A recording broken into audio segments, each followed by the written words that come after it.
Halo, selamat malam semuanya. Selamat malam, apa kabar semuanya? Hari ini kita balik lagi di obrolan tiga zaman. Malam ini kita akan ngobrolin temanya adalah resign nggak ya? Nah, mungkin beberapa dari teman-teman ada nih yang lagi mengalami kebingungan ini antara mau resign atau enggak nih dari tempat lama ke tempat baru. Hari ini kita bakal ngomongin apa aja sih pertimbangannya untuk resign atau enggak usah resign ya gitu. Nah, kita tungguin Pak Jeff sama Pak Dani masuk dulu ya. Nah, ini ada beberapa yang udah join. Selamat malam. Nah, teman-teman kalau misalkan ada yang mau tanya, seputar topik kita pada malam hari ini nih, silahkan tanya aja di kolom komen. Nanti kita akan jawab sebisanya. Yang terbaik kita bisalah kita jawab. Kita berbagi pengalaman juga di sini ya. Nah, malam Pak Dani. Selamat malam. Selamat Selamat malam malam. Fania, Apa kabar selamat Pak? malam semuanya. Baik, baik. Baik. Pak Jeff belum Oke, masuk ya? iya. Nah, malam ini kita ngomongin tentang resign atau enggak nih ya Pak ya. Yap. Kayaknya banyak nih, apalagi dari generasi saya nih, dari zamannya saya nih, yang sedang mengalami kebingungan itu, kebimbangan. Resign nggak ya? Gitu. Saya rasa dari semua generasi kali ya. Nggak cuman generasi tertentu. Karena memang 1 tahun terakhir ini kan benar-benar apa ya, benar-benar unik ya. Ya, hampir Betul. hampir belum pernah ada yang ngalamin hal seperti ini. Jadi saya rasa semua generasi lah. Iya. Ya, Generasi Bapak juga, Pak? entah. Pastinya ada. Kemarin kemarin hari apa ya, hari Sabtu gue sempat ketemu sama teman-teman SMA, ya macam-macam lah ngobrol ya. Ya, Hmm, jadi ada juga ya semua juga punya tantangan lah ya, walaupun betul. usianya berapa, ya kan, ada yang usahanya, ada yang pekerjaan, ya macam-macam lah. Betul Bentar, saya sekali. lihat Pak Jeff dulu nih. Ini lagi jalan-jalan, Pak, kayaknya, Pak. Nah, Pak, Ya, jadi kan kemarin nih ada beberapa nih yang nanya ya. mengenai topik kita malam ini. Nah, ada salah satu pertanyaannya adalah kapan ya waktu yang tepat untuk resign? Nah, kita mungkin bisa langsung mulai duluan aja Pak. Nanti Pak Jeff jawabannya akan menyusul. Nah, kalau dari Pak Dani gimana nih? Kira-kira kapan sih waktu yang tepat untuk resign? Saya kalau ditanya kayak gitu, ada orang yang tanya sama saya biasanya saya balikin lagi Menurut kamu? dengan dengan pertanyaan favorit saya. Ya, menurut kamu, ya. Karena gini, kalau ditanya kapan, apa tadi kapan ya? Kapan Kapan? sih waktu yang tepat untuk resign? Ya dirinya sendirilah yang bisa jawab. Ya enggak? Hmm, Karena gini, resign itu kan banyak faktor ya. Jadi pindah kerja itu eh, eh, bukan suatu hal yang nggak benar gitu loh. Ya. Jadi pertanyaannya hanya bisa dijawab dirinya sendiri. Nah, sekarang yang selalu kita sering bagikan kan berdasarkan pengalaman kita, eh, the why itu sangat penting. Ya, alasannya apa? Ya. Kenapa? Jadi kenapa seseorang itu mau resign? Dan itu kan yang paling tahu dirinya sendiri, gitu ya. Jadi dirinya sendiri yang paling tahu. Apa sih yang memotivasi? Ya, karena sekali lagi resign itu nggak apa-apa, ya. Cuman kan yang paling penting kan motivasinya apa, alasannya apa, hmm. tujuannya apa. Ya, jadi makanya memang hanya bisa dijawab oleh dirinya sendiri. Ya. Nah, kalau boleh gua kasih saran, eh, hindari resign karena latah, karena ikut-ikutan. Ya itu kan waktu itu zaman saya tuh pernah, ya sekali lagi nih apapun yang kita share kan adalah apa yang pernah kita alamin ya. Jadi waktu tahun 90-an tuh, akhir 90-an ya, 97, 98 lah. Gue inget banget tuh. Eh Teman-teman gue pada rame-rame pindah, resign gitu loh. Ya karena waktu itu gue masih kerja di hotel, jadi waktu itu ada hotel baru. Jadi pada pada ini, pada ngelamar dan pada rame-rame pindah. Cuman eh, gua waktu itu pribadi eh, nggak punya alasan gitu loh, nggak ada dorongan lah gitu loh, ya. Tapi ada juga teman-teman yang ikut gitu, yang ikut-ikutan gitu loh. Jadi itu satu saran, jangan latah, jangan ikut-ikutan ya. Kalau kamu memang mau resign ya harus punya alasan yang kuat ya. Juga jangan karena emosi ya. Biasanya kan sering ada konflik nih. Nah, cuman kan kita perlu tahu konfliknya konflik seperti apa, ya. Lalu yang ketiga, nah ini alasan yang banyak juga terjadi karena benefitnya, ya karena Hmm. benefitnya. Nah ini benar-benar harus dilihat dari situasi dan kondisinya masing-masing. Saya nggak bisa bilang itu salah, ya. Eh, saya nggak bisa bilang itu juga benar, jadi tergantung situasinya.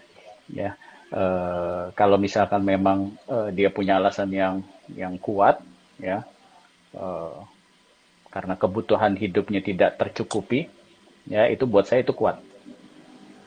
Ya, karena kayak sekarang gini, ada banyak perusahaan yang karena apa ya, terganggu dengan situasi 1 tahun lebih terakhir ini, ya akhirnya banyak yang belum bisa ngasih gajinya secara penuh.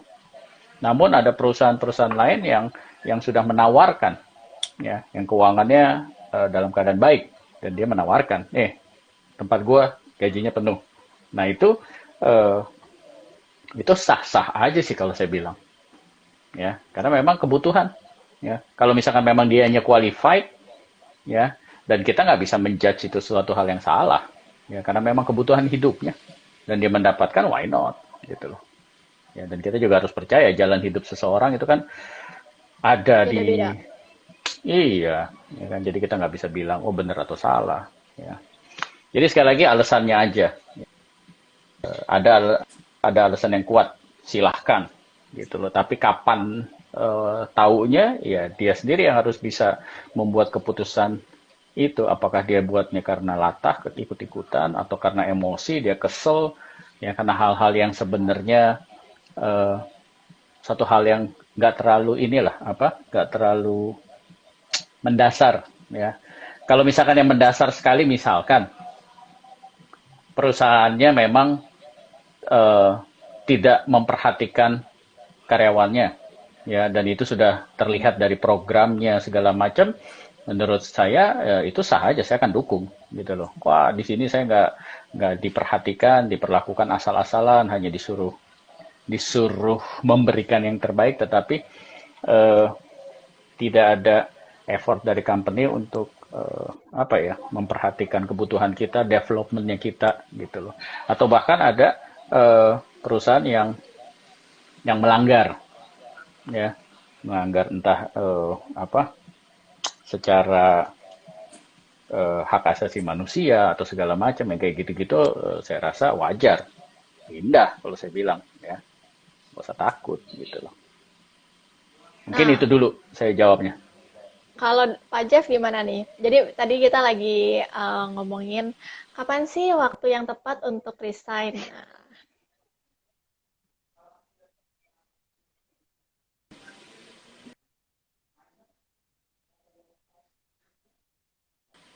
silakan Pak Jeff.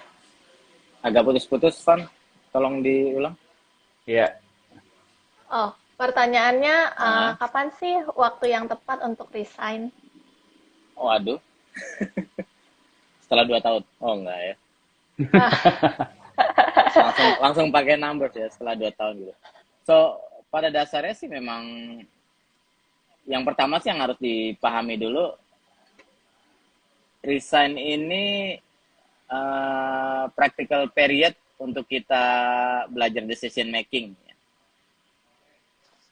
Jadi keputusan yang berat tuh boleh dikatakan yang pertama pasangan, yang kedua kalau saya sih resign atau enggak merupakan keputusan yang lumayan berat karena dua-duanya sama. Pada in typical sama, yaitu nyari jodoh ya. Makanya di resign pun sebelum resign kan pasti ada proses. Makanya tadi yang Pak Dani bilang resign tuh jangan pakai ego, nggak boleh. Kalau resign pakai ego hasilnya nanti jadi yaitu keputusan yang diambil untuk resign ini nggak objektif ya. Dan apalagi kayak anak-anak muda sekarang kan, dulu saya juga pernah muda ya, jadi ego tuh kenceng tuh. Berarti Saya dia kira masih tua muda, Pak. sekarang. ngelihat ngelihat perusahaan Yang tua dia kayaknya doang sebenarnya. ngelihat perusahaan udah sembarangan ngerjain kita, kemudian kita kerja keringat sampai ke kaki, semua udah kita kerjain, terus kita nggak dapet hal yang baik, pasti ego udah keluar duluan tuh. I don't care udah dapet kerjaan atau belum, dan I'm decide to resign. Nah, sebisa mungkin sih hal kayak gini dihindari ya. Sebisa mungkin sebelum kita menentukan kita resign atau tidak ya, pertama kita harus sadar diri kalau ini adalah decision makingnya kita nih. The next step itu sebisa mungkin harus better. Makanya suka nggak suka kita harus hadiri interviewnya dulu dong. Kita harus cari dulu nih kemana. Yang kita pegang ya tentunya cuma 2 atau maksimum bisa jadi 3. Pertama yang pasti kita cari adalah learning proses yang baru ini apa di tempat yang baru. What make different antara suatu tempat ke tempat lain. Dari sekarang nih saya kan pindah ke satu tempat pasti pengen hal yang baru. Jadi pertama yang kita harus cari asupan gizi buat diri kita, yaitu proses learningnya apa. Kemudian setelah proses learning itu ada, baru kita ngomong kompensasi benefit apa yang berubah. Walaupun di perusahaan sekarang nih udah ngos-ngosan ya, dalam artian aduh please deh, pindah ke warung sate deh, nggak apa-apa, yang penting keluar dulu gitu. Tapi kan pada dasarnya kita juga tetap harus ngeset diri kita, pindah ada pride dikit lah, entah naik ada kompensasi atau benefit yang naik. Ya gaji nggak naik, tapi ada benefit-benefit tambahan. Tadinya harus ngisi pulsa, jadi dapat pulsa gratis. Tadinya harus bayar parkir, jadi nggak bayar parkir. Itu kan benefit-benefit yang boleh dikatakan hal yang baru ya sekarang. Kemudian dari kompensasi benefit itu ya, kemudian again title. Title race juga penting. Buat apa kalau kita pindah ke satu tempat ke tempat lain dan hanya di title yang sama. Yang dikorbanin banyak, walaupun perusahaan yang sekarang kita bekerja mungkin secara culture udah nggak baik, secara organisasi udah nggak sehat, secara komunikasi udah nggak harmonis, ya jangan sampai tight lah, jangan sampai seri gitu loh. Di sini culture-nya nggak enak, terus pindah ke sana culture-nya nggak enak, di sini posisi sama, terus pindah ke sana posisi sama. Kalau bisa hal kayak gitu harus dihindari sebisa mungkin. Tahapan ketiga memikirkan progres karir path saya apa. Bagus-bagus kalau kita nih, banyak banget anak muda sekarang yang baru lulus UPH, Trisakti atau Atmajaya yang dari hospitality, mereka pasti akan tanya 2 tahun lagi saya jadi apa. Jadi nggak kebalikan kita sebagai interviewer yang nanya how do you see yourself in the next 2 years, tapi mereka udah nanya, Bu, Pak, kira-kira kalau saya kerja di sini untuk sampai ke posisi ini, kira-kira saya butuh berapa lama untuk saya belajar. Itu juga nilai plus tuh buat para interviewer. Tandanya kita ini care sama kita punya self development, ya, kita punya karir, kita punya path, tanda kita care. Nah, bonus terakhir yang keempat, ya kita memahami sedikit banyak tentang culture. Memang nih, memahami sedikit banyak tentang culture, kita harus punya BIN, Badan Intelijen. Tapi bukan nasional, ya, Badan Intelijen Dirian gitu. Jadi tanya orang-orang yang kerja di sana, ya kalau misalnya ada teman-teman yang kerja as a supplier, vendor, atau orang yang pernah bekerja di sana, then keep asking. Which is askingnya open question. Gimana kesan-kesannya kerja di tempat itu? So, this is juga bagus buat insight kita to create decision. Jadi 4 hal tadi. Pertama kita bicara masalah learning, kita dapat apa. Kemudian kompensasi benefit kita ada di mana. Kemudian secara karir ada perkembangan atau enggak. Ya, secara karir path mereka bisa decide atau enggak. Ya, yang keempat, secara culture kita harus punya badan intelijen yang mampu untuk kita tanyakan kira-kira seperti apa sih culture di perusahaan tersebut. Ya, jadi Again, first thing first, kita harus memastikan kalau resign ini adalah decision making. Sama kayak keputusan mau menikah. Jangan keputusan mau menikah atau punya pacar tuh lagi sayang-sayang banget, jangan. Kalau bisa pas lagi otaknya netral. Pas egonya nggak keluar. Benar yang daripada dibilang ya. Turunin dulu ego, tenang dulu. Ada sesuatu yang bisa kita kontrol, ada yang tidak bisa kita kontrol. Nanti setelah itu baru bisa kita berpikir sehat sebenarnya. This is the right time nggak sih buat saya decide resign gitu. Jadi pastiin secara objektif ini adalah decision making process yang harus dikerjakan di tiap 2 tahun, tiap 3 tahun, tiap 4 tahun, tiap 5 tahun. Tapi kalau misalnya udah ngerasa nyaman banget kerja, mata ketutup sebelah, cuma tangan kiri aja, ya you better resign. Tandanya you udah bekerja secara unconscious, kerja secara tidak sadar. Tidak sadar aja bagus, gimana sadar? Tandanya harus nyari tempat yang bisa bikin kita sadar kalau kita masih kurang kompeten. Nah, itu Upgrade tahapan lagi berikutnya. ya, Pak. Upgrade, iya upgrade. Jangan tidur di satu tempat. Software aja di-update ya, Pak ya. Nah, sekarang iPhone 4 udah nggak bisa WhatsApp kan?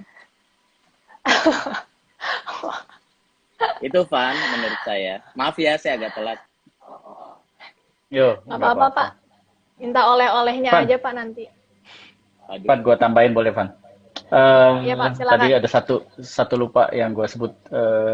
Kapan kita tahu harus resign ya? Ketika kita sadar ya bahwa kita ada di jalur yang salah. Nah, itu penting juga. Oh, Ya, ngapain juga lu paksain kalau misalkan memang passionnya kita itu melukis misalkan, ya, eh, atau masak, tapi kita kerjanya di bidang yang berbeda sekali, gitu loh. Ya.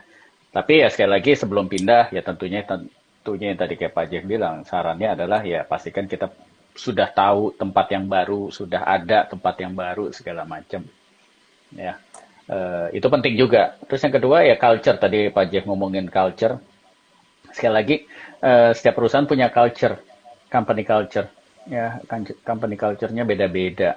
Nah, kalau kita udah melihatnya ini nggak sesuai dengan diri kita, seharusnya kita juga berbesar hati untuk buat keputusan untuk pindah. Ya, karena sekali lagi culture-nya nih nggak ada yang salah, tapi kalau misalnya kita tahu ini nggak sesuai dengan diri kita, ngapain dipaksain juga, karena akhirnya nanti lo nggak nikmatin, nggak tulus, gitu loh. Ya, dan memang ini nggak mudah, gitu loh. Itu aja sih tambahannya. berarti culture-nya cocok nggak nih ya, gitu ya. Ya, Nah, terus ada yang nanya lagi nih, Pak. Jadi, gimana nih kalau misalkan gajinya bersaing di company yang sekarang? Tapi kalau dari sisi growth, as in skill dan company-nya itu stagnan. Nah, better untuk resign atau enggak? Siapa duluan nih? Pak Jeff atau Pak Dani? Pak Sweet, kalau Fania, menurut Fania kira-kira gimana, Van? Em, Jadi Kok jadi nanya balik sih, Pak? benefitnya nggak masalah ya, maksudnya benefitnya nggak masalah, berarti kan. gaji masih Tapi bersaing ini. ya growth-nya ini kan development-nya lah ya, Hmm. development-nya ini. Kalau kamu ada di posisi itu kira-kira gimana? Menurut saya tergantung situasi kita juga ya. Jadi misalkan, karena kan working is not only for the money kan. Tapi ya, Yes. orang kan banyak yang pikir kayak, gue mesti kerja, gue mesti punya duit, gue mesti dapet duit gitu-gitu gitu. Tapi actually, it's not always about the money gitu. It's also about uh, upgrade skill nggak nih? Gue dapat network environment networknya bener nggak nih, asik nggak, bagus Ya. nggak gitu, will it help me to grow better kayak gitu. Jadi menurut saya tergantung sih. For me, saya lebih mementingkan skill dan ya environmentnya. Tapi Ya. also ya nggak bisa bohong lah ya, tetap aja mesti punya duit ya gitu. Tapi Ya, I think I'll go with the apa skill sama environmentnya yang bagus. Karena menurut saya kalau misalkan udah skillnya udah dapat oke nih, udah terupgrade lah, kita bisa belajar banyak di company itu. Terus kita juga bisa dapat environment, teman-teman, orang-orang bos yang enak, yang bisa diajak ngobrol, bisa diajak berdiskusi gitu. Pasti terupgrade dengan sendirinya sih, Pak. Jadi ya, ya sering pada nih bilang juga kan kayak ya rezeki udah ada yang atur gitu. You just focus on yourself. Jadi kayak gitu sih.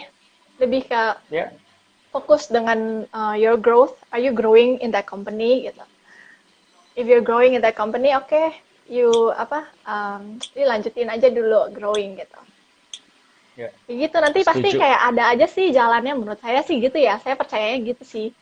Nanti pasti Ya, kok ada jalannya like you get what you're worth gitu gitulah gitu. ya. Kalau Pak Jeff gimana? Eh, Pak Jeff, gimana Pak? Ya, disiplin, kerja keras, konsisten, Tuhan yang ngasih jalan ntar. Pasti kasih jalan.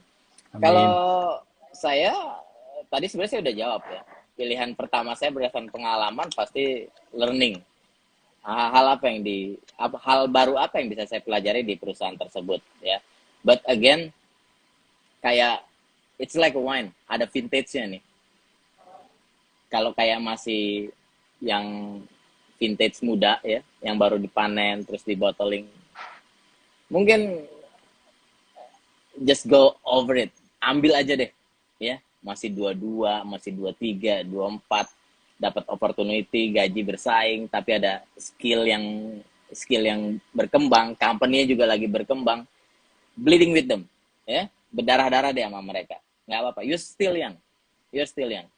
Tapi kalau kayak sekali berpadani atau saya yang mungkin satu Margo 1964 kali ya, mungkin mungkin lot of things Tua ya, banget. kayak Gue bukan masalah kayak mahal ya, tua banget itu. kayak kalau udah like you above 35 nih Pan, pola pikirnya udah berbeda. Selain learning, kira-kira ada value apa dari diri saya yang bisa saya aplikasikan gitu loh. Jadi udah different different game nih. Jadi kalau antara kayak you 20 ke 35 ada offer kayak gini, just take it. Ya, apalagi udah nambah skill, company-nya juga lagi growth, angka juga masih bersaing sama previous company, it's still fine. Apalagi again before 30 you belum punya ada tanggung jawab keluarga. This is the time for you to To grow and explore. to explore, harus nge-challenge diri tiap saat gitu. Tapi kalau kayak udah 35 above, 37, 40, selain belajar additional skill, additional knowledge, wawasan-wawasan baru, tapi ada ada value, ada purpose diri, ada visi dari diri kita yang udah pelan-pelan kita implementasikan. Dan ternyata nyambung sama perusahaan tersebut. That's what I call passion meet the company culture. Jadi kalau udah passion ketemu sama company culture, the productivity sulit udah buat dihitung. Karena akhirnya semua jadi serba subjektif. Walaupun hasilnya secara bisnis bakalan objektif. Kelihatan sekali orang yang kerja itu based on passion gitu. Makanya usahakan setelah 35 ketika resign, pertemukan sedikit antara passion dan bisnis atau company base-nya tuh apa. Jadi kalau you still below 30 or even maybe agak late below 35 or below 30 you belum berkeluarga, you masih single, nunggu apa lagi? Challenge, additional skill, company yang lagi growth, itu sekolah paling indah dalam hidup saya. Ya, Berkembang di company yang lagi growth, that's the best school ever. ya. Jadi Pak Jeff maksudnya juga tergantung musim orang tersebut ya Pak ya. Tergantung musim. Musimnya lagi ada di Iya, mana. Ya, Tergantung setuju zaman, banget. Pak. Ya, tiga zaman. tergantung zaman, 3 zaman. Ya, jadi ini tergantung kita mau pakai kacamata yang mana, ya perspektif apa. Ya, jadi tergantung musim ya. Kalau misalkan memang musimnya eh, lagi lapar-laparnya baru lulus, lagi mencari segala macem, Ya pasti ini suatu suatu apa ya suatu problem ya buat dia gitu ya. Benefit gue nggak ada masalah nih, aman. Tapi kok gue nggak berkembang ya di sini ya. Nah itu yang memang semua perusahaan harus hati-hati di dalam menyikapi ketika mereka punya karyawan yang generasinya muda gitu loh ya. Dan itu memang harus diantisipasi ya. Karena kebutuhannya kan nggak cuma benefit uang doang atau benefit yang lain, tetapi juga kan mereka juga biasanya lapar untuk sesuatu yang challenge yang baru ya. Jadi musimnya sekali lagi tergantung. Nah, kalau misalkan dia jadi gini, makanya tadi saya bilang di awal tergantung kacamatanya ya. Jadi kalau misalkan memang dia melihat company-nya tidak apa tidak tidak fokus ke development ya people developmentnya itu bisa juga jadi opportunity buat dia ya opportunity buat dia untuk membangun development program di company tersebut ya jadi mungkin si ownernya lagi fokusnya ke arah kemana ya gitu tapi dengan punya dia yang sadar akan bahwa people development juga itu penting itu adalah kesempatan buat dia untuk mengajukan, kasih ide gitu loh. Kayak tadi Pak Jay bilang, gue setuju banget. Gue karena ngalamin juga berkembang di perusahaan yang waktu itu lagi berkembang juga.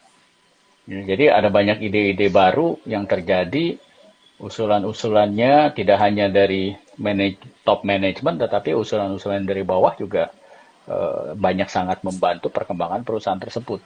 Gitu. Ya. Nah, Pak, ini ada yang nanya ini. Pak Jeff, you have been so successful in your career. What was the lowest point in your successful career? Apa sih kapan sih lowest point di career life Pak Jeff gitu? And then how do you recover? How did you recover gitu? Nah sekalian nih buat tips untuk teman-teman yang lagi kayak aduh bingung banget gimana sih recovernya gitu? Ada tipsnya nggak Pak? Uh, Sebelumnya saya say hi dulu buat suhu Chef Johan.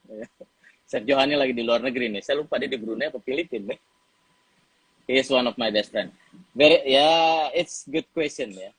In the lowest point, I think my lowest point itu ada di tahun 2004 sampai 2006. That's my lowest point. That's the period di mana saya hampir ditolak sama 10 sampai 12 perusahaan in my first interview. Itu lucu-lucu nih yang nolakin nih. Pertama saya ditolak sama Dunkin Donut. Saya ditolak sama Alexis Group. Saya ditolak sama Malioboro Group. Sebut merek semua nih, Pak. Garing.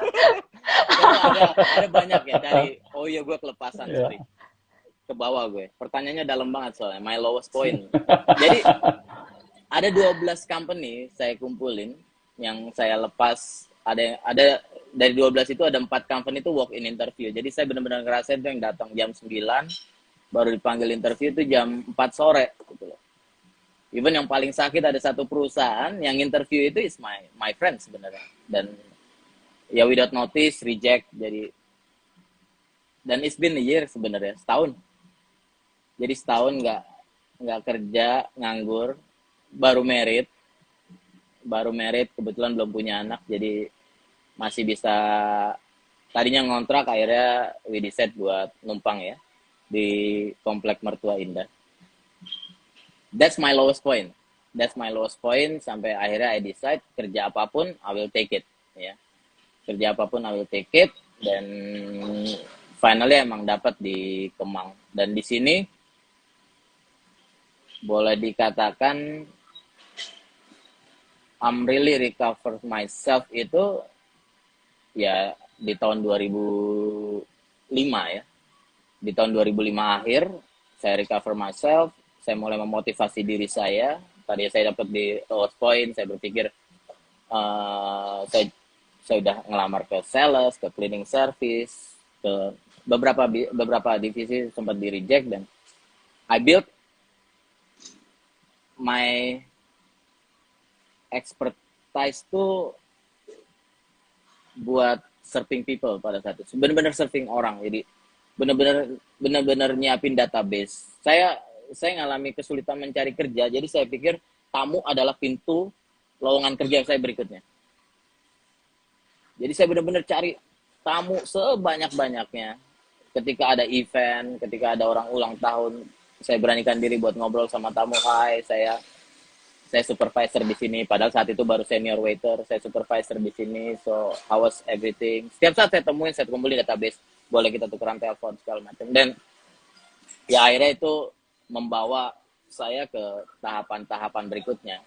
Ke karir-karir next step-nya saya. Sehingga akhirnya tadi makanya saya bilang, kenapa resign itu jadi satu tempat berlatih decision skill. Ya memang purely setelah dari situ semua keputusan resign atau pindah ke tempat baru, dan itu memang saya ambil boleh ya, saya ngobrol sama orang, tapi saya nggak jadikan itu patokan penilaian untuk saya untuk mengambil ke pekerjaan tersebut atau tidak. Tapi memang setelah dari situ kerja juga, saya berpikir juga, wah lagi nganggur, saya nggak mau ngapain. Akhirnya pas sudah kerja, saya lihat orang kerja 8 jam.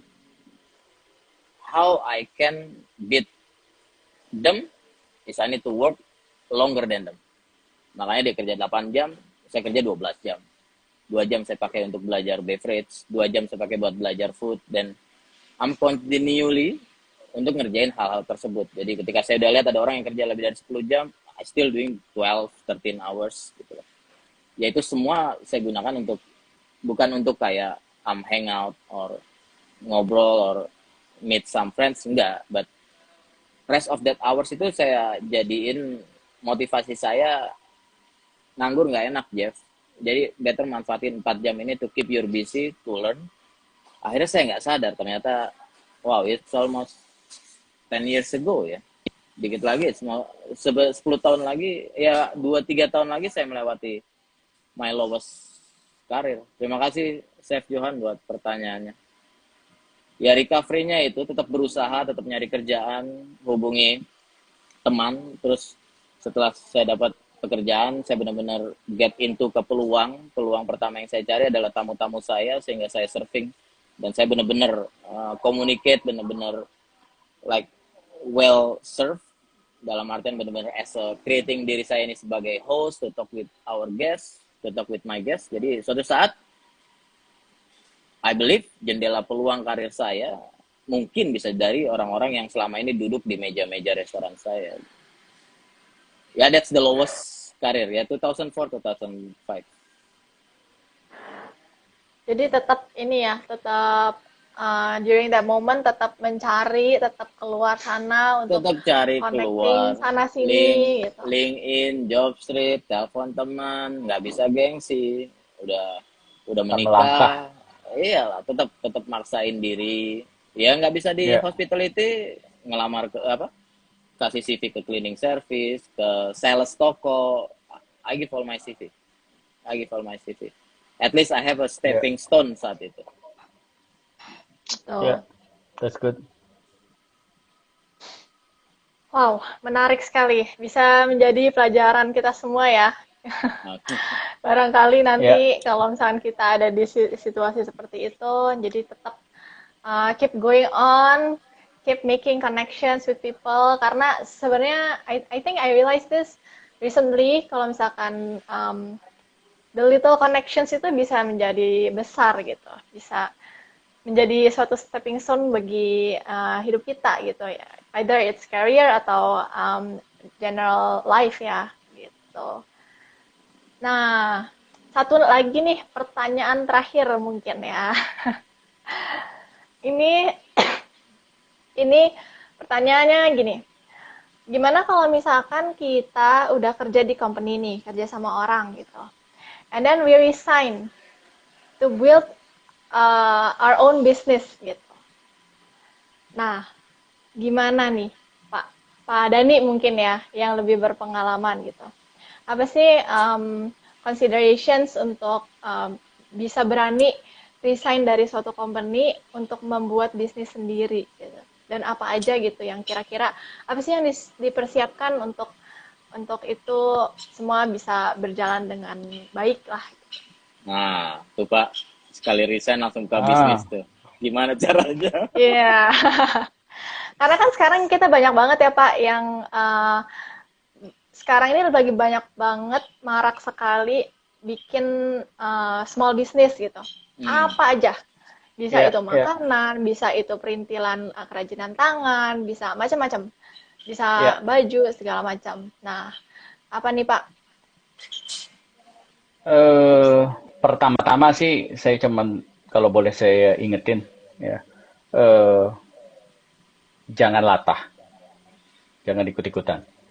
Karena sekali lagi jalan orang beda-beda. Ada yang memang ditakdirkan untuk bekerja di sebuah perusahaan, ada yang memang ditakdirkan untuk berusaha. Ya, itu yang harus dipegang banget menurut saya. Ya. Nah, kalau waktu saya dulu kerja, ya secara umum lah ya, semua orang kan selalu berpikiran eh, usaha itu adalah yang terbaik. Ya, belum tentu, karena resikonya kan juga besar. Ya, kalau kita kerja sama orang, bukan berarti nggak ada risiko, tapi resiko yang secara langsung berdampak ke finansial kita lebih aman dalam tanda kutip. Ya. Jadi tergantung dorongannya juga. Kalau misalkan memang mau berusaha dan ada dorongannya, ya, tetapi dorongannya tadi di awal saya bilang alasannya, the why-nya, ya, alasannya jelas, kuat, silahkan dicoba. Ya. Nah, kalau ditanya pengalaman saya dulu, waktu saya kerja, terus transisinya itu memang, eh, ya mungkin kuncinya seperti Pak Jeff ya. Yang penting melangkah aja dulu. Jadi 2010 itu ketika saya resign dari perusahaan yang saya sudah 15 tahun, eh, waktu balik ke Indonesia mikirnya ya kerja lagi gitu loh. Terus mikir mau buka usaha, iya juga, tapi karena memang sebagai pengusaha juga kita eh, bukan yang berpengalaman, insting bisnisnya kan beda ya. Selama kita bekerja di perusahaan sama jalanin Betul. bisnis sendiri itu kan insting bisnis itu beda. Ya, jadi waktu itu yang saya lakukan jadi konsultan F&B. Ya.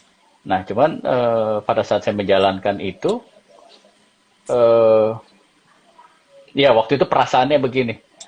Ini lama-lama kesel juga ya, ngurusin duit orang, terus orangnya bawel lagi. Bawelnya mending jelas. Kadang-kadang banyak yang nggak jelas juga bawelnya, gitu ya. Mereka cuma motonya beres atau menyalahkan, gitu loh. Dan itu jujur salah satu trigger saya yang ah eh, apa enakan ngurusin duit sendiri kali ya. Nah waktu itu yang memang dalam tanda kutip ya kebetulan, walaupun dalam hidup saya percaya nggak ada yang kebetulan ya. Waktu itu ada yang menawarkan untuk kerjasama usaha bareng gitu loh. Ya jadi transisinya eh, seperti itu. Tapi ya kesimpulannya sama Pak Jeff, melangkah aja. Kita lihat apa yang bisa kita lakukan ya kita lakukan, kita melangkah aja. Jujur waktu itu pun waktu saya balik ke Indonesia saya juga lagi masukin lamaran gitu loh. Ya ke beberapa tempat gitu loh. Sambil menunggu terus saya juga membuka diri untuk ngejalanin ini ya udahlah saya coba memanfaatkan segala pengetahuan, segala pengalaman yang kita punya untuk membantu orang lain gitu. Jadi transisinya seperti itu. Tapi kalau ditanya membuka usaha yang yang sama dengan tempat di mana kita bekerja sebelumnya, ya sah-sah aja. Tapi yang penting alasannya benar, ya. Alasannya benar. Ya, ada dorongan, ya, ada perhitungannya, ya, dan siap menerima risiko. Ya, jadi jangan nanti ketika usahanya baik, senang tapi giliran turun mulai menyalahkan kiri kanan gitu loh. Jadi harus punya alasan yang kuat, Van. Kira-kira seperti itu.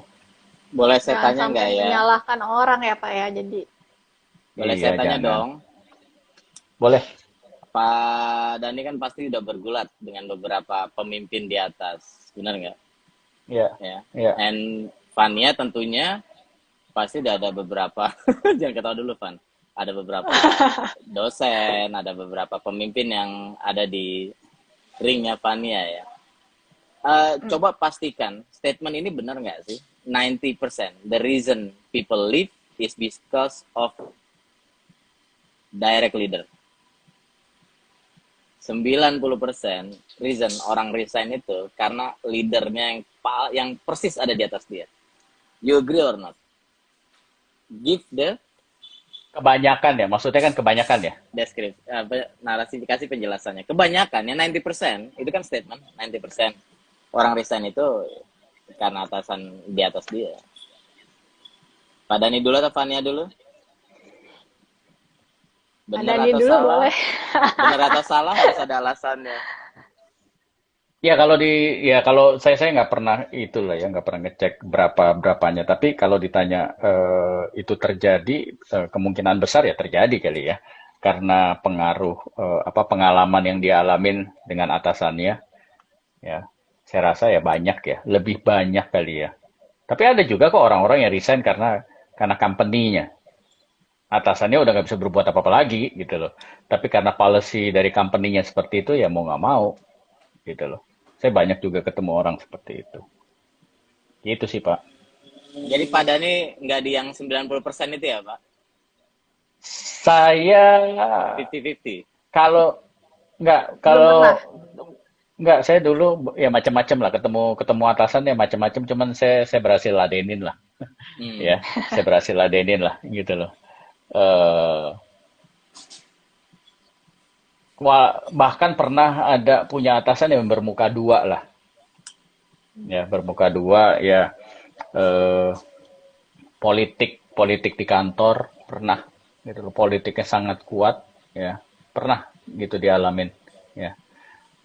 Macam-macam lah tapi ya itu dia kalau misalkan kita bisa melihatnya apa ya sebagai suatu tantangan yang positif ya kita jalani tapi kalau misalkan memang kita nyikapinnya secara emosi pasti keluar gitu loh ya. Eh, saya pernah kok gitu loh menyikapinya secara emosi pernah banget dan dampaknya itu malah sayanya yang terlihat negatif gitu aja ya walaupun saya merasa sampai sekarang saya bilang saya ada di posisi yang benar gitu loh tapi karena permainan politik Iya. dan nggak jago saya nggak merasa jago saat itu saya terlalu polos ngelihatnya begini begini begini aja ya udah akhirnya saya kesel dan waktu itu jujur tekanannya luar biasa gitu loh yang bilang wow gitu loh nggak nyangka gitu loh ya nggak nyangka politik di kerjaan itu bisa sejahat itu gitu loh ya tapi mungkin intinya lebih siapkan ini aja ya apa siapkan mental kita ngadepin berbagai macam situasi kayak gitu Kemungkinan dan dan situasi itu ya. ya dan itu pembelajaran yang sangat luar biasa buat saya gitu loh saya kalau saya melihat ke belakang itu momen mungkin yang paling berat ketika harus ngadepin politik seperti itu Ya. ya wah gue bilang gini ini luar biasa ini kayak kita difitnah kayak kita di itu yang wah itu mempengaruhi jiwa banget ya tekanan stres segala macem nggak bisa tidur segala macem senggol bacok banget deh bawaannya emosi gitu loh ya dan itu akhirnya jadi kita yang jelek jadi kita yang jelek Betul. ya tapi setelah itu jadi pembelajaran yang mahal banget dan disitulah gue banyak mengalami perubahan yang sebenarnya di mana-mana itu terjadi ya cuman kalau kita nyikapinnya masih dengan emosi ya langsung langsung jatuh udah gitu aja jadi memang kita harus sikapinnya dengan kedewasaan kita lah gitu loh ya memang makanya bahasanya kalau dibilang jangan dimasukin ke hati ya bener. Nah, begitu Hmm. dimasukin ke hati, kitanya jadi stres. Ya. Tuh. Gitu. Fania gimana? Kalau dari saya sih banyak sih banyak ngedengar kayak gitu. Cuman kalau misalnya saya sih belum pernah ngalamin ya. Of course it will be, saya ngebayanginnya aja gila nggak enak banget ya, kerja kerja tiap hari ketemu si bosnya tapi kayak nggak enak koneksi sama bosnya, and also it will affect the environment juga kan. Tapi ya itu kayak Pak Dani tadi sih. Jadi kalau misalkan masih bisa di disanggupi gitu, take it as a challenge gitu, to make yourself better gitu sih. Kayak because like after you overcome the challenge, itu we're gonna be one step higher gitu. Kita akan naik satu Betul. step tangga lebih tinggi lagi, and then Kualitasnya we'll ya. become, Ya. yes, we'll become like A lebih better dewasa person. lagi, a Ya. better person, Ya. correct, Good. benar gitu. Jadi take it as a Ya. challenge sih. Tapi Good. kalau misalnya udah toxic banget ya, mungkin nggak bisa dipungkiri pasti ada sisi dari emosi dan ego sendiri ya Pak ya, keluar dari Ya. situ. Betul. Cuman Betul. ya intinya jangan langsung gampang kayak, aduh bos gue nyebelin nih, aduh gue udah keluar aja deh gitu. Gue Hmm. nggak betah nih sama dia, cara kerjanya gini-gini gitu. Don't be so easy to quit gitu. Ya. Ya. Melainkan take it as a challenge. Take it as a tes ulangan UN lah gitu. Kan susah ya, tapi we have to overcome it gitu. And Ya. then when we have overcome it, kita menjadi someone better gitu. Gitu. Nah, this is ada last question nih, quick ya, quick answer nih. Pak Dani and Fania, which one is better for you? Treat your guest at your best or treat your employee at your best? Oke. Pada naik Pak Fania, which one better for me? Dua-duanya better lah. Orang dua-duanya ngelengkapin satu sama lain. From my weakness, of course. Kemudian treat your guest at your best or treat your employee at your best. Kalau saya masih 22 sampai 30, treat my guest at my best. Tapi kalau dengan usia saya yang sekarang, I treat my employee as my best. Karena my employee will treat their best to the guest. Ya. Kalau saya, dua-duanya nyambung menurut saya. Treat your guests at your best. Jadi we treat our guests dengan sebisa kita, bestnya kita, and then the employees also will lihat kita seperti apa, and then dengan begitu kita memberikan contoh yang baik juga kepada employee kita. Dengan bersamaan kita juga men-treat mereka dengan baik gitu. So it's like nyambung sih semuanya. Jadi I cannot choose both. Ya. Ya kalau saya juga sama, itu harus sejalan ya. Ya kalau misalkan ditanya mana yang diprioritaskan, ya mana yang didahulukan, sebenarnya ya dua-duanya harus dijalankan bersamaan, Tuh. gitu loh. Ya, it's a packet gitu loh, nggak bisa yang ini nanti, nggak ada. Ya harus dua-duanya berjalan bersamaan. Ya, ini kan mengenai, nah ini dia yang paling penting. Ini kan mengenai mindsetnya kita, sikap hatinya kita. Ya, nah masalahnya banyak orang yang menilainya dari cara pandangnya sendiri. Oh, mereka belum memberikan yang terbaik nih buat saya atau buat customer gitu loh. Padahal mereka tidak mengerti bahwa yang di belakang itu udah jungkir balik, berusaha membuat keputusan yang terbaik gitu loh. Ya. Nah, mereka pakai tolak ukurnya ini yang kadang-kadang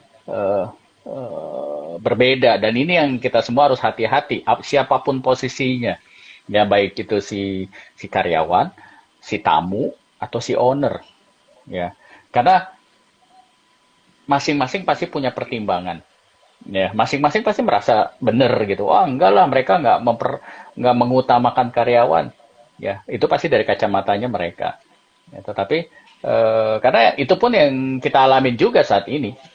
Ya, di tempat usaha saya tetap aja, saya nih pribadi merasa ini udah yang kita lakukan sebaik mungkin. Tetapi tetap aja ada orang menilai tidak, gitu loh. Ya, ya itu sah-sah aja sih. Ya, jadi kalau tadi pertanyaannya saya akan jawab ya dua-duanya harus kita berikan yang terbaik. Masalahnya ya tolak ukurnya masing-masing kan pasti beda-beda nih, gitu Ya, loh pertimbangannya, ya, gitu loh Pak. Tadi yang nanya siapa ya? Vania ya, atau Pak Jeff? Vania ya. Pak Chef siapa Pak tadi Pak? Chef Johan. Chef Jo Chef Johan ya. Ya. Nah, Intinya gini lah, perspektif itu harus hati-hati dan tentunya kita yang akan sangat-sangat kita sarankan ya belajar juga sekali lagi ini dari pengalaman kita ya.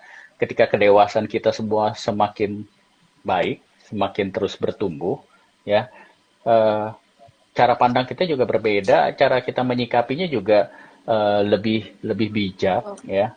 Eh, jadi sekali lagi kedewasaan ini nggak ditentukan seberapa lama lu kerja, umur lu berapa, nggak sama sekali. Sekolah lu di mana, nggak sama sekali. Kedewasaan itu timbul harus mulai dari diri kita sendiri. Ketika kita mulai berusaha, kita niat mau menempatkan diri kita di posisi orang lain, disitulah proses kedewasaan kita lagi berjalan, lagi diproses semakin baik. Tapi kalau kita selama nggak pernah mau menempatkan diri kita di posisi orang lain, kedewasaan kita nggak akan bertambah. Coba aja latih sama anak-anak kita. Ya, Hmm. kalau kita ajarin mereka, coba deh kamu ngertiin deh, coba deh kamu ngalah deh. Di situ walaupun nggak mudah, tapi dia karena mau mencoba, kedewasaan dia semakin baik. Gitu. Nah, jadi kedewasaan itu sangat-sangat mempengaruhi cara kita ngerespon, cara kita buat keputusan, ya. Itu banget banget gua alamin, ya. Karir udah baik, posisi udah baik, tapi ternyata kedewasaan gua waktu itu nggak menunjang, sehingga akhirnya banyak keputusan-keputusan yang gue bikin salah, ngaco gitu loh, ya.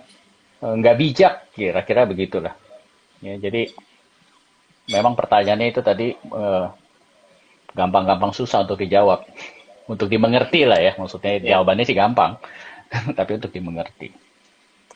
Gitu. Nah, seru nih kita bisa ngomongin lebih jauh lagi tentang kedewasaan in our next obrolan OTZ ya. Seru nih, Udah jam pasti 8 lewat 20 nih. bisa didik deeper lagi nih tentang kedewasaan. Nah, Ya, tapi untuk hari ini waktu kita udah mau habis, sudah hampir 1 jam. So, thank you semuanya yang udah partisipasi pada malam hari ini. Thank you yang udah nonton dari awal sampai akhir. Thank you Pak Dani, Pak Jeff udah meluangkan Pak. waktunya. Van, Thank you. kasih kesimpulan Ya, dulu mungkin. Kesimpulan oh, masing-masing mungkin mau boleh. kasih. Pak Pak Jeff Jeff atau Resign silakan. nggak? Fania, boleh? Resign nggak ya gitu?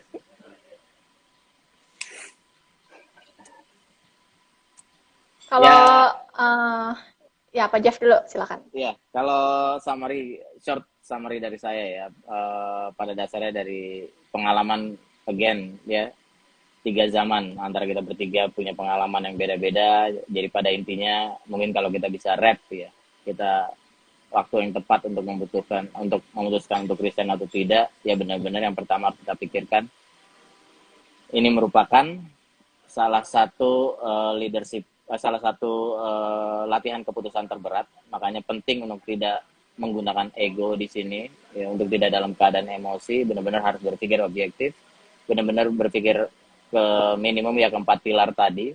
Kenapa saya harus keluar? Saya belajar apa di luar sana? Kompensasi benefit seperti apa yang saya dapat? Culture perusahaannya akan seperti apa? Terus bagaimana saya bisa adjust diri saya in my next company? Itu penting untuk dilihat. Dan ya again, ketika menemukan pemimpin yang ternyata tidak seirama atau tidak satu visi sama kita, ya try to adjust to learn, dalam artian mungkin someday pasti akan ada hal positif yang bisa kita pelajari dari pemimpin-pemimpin sebelumnya untuk membuat kita bisa lebih kaya.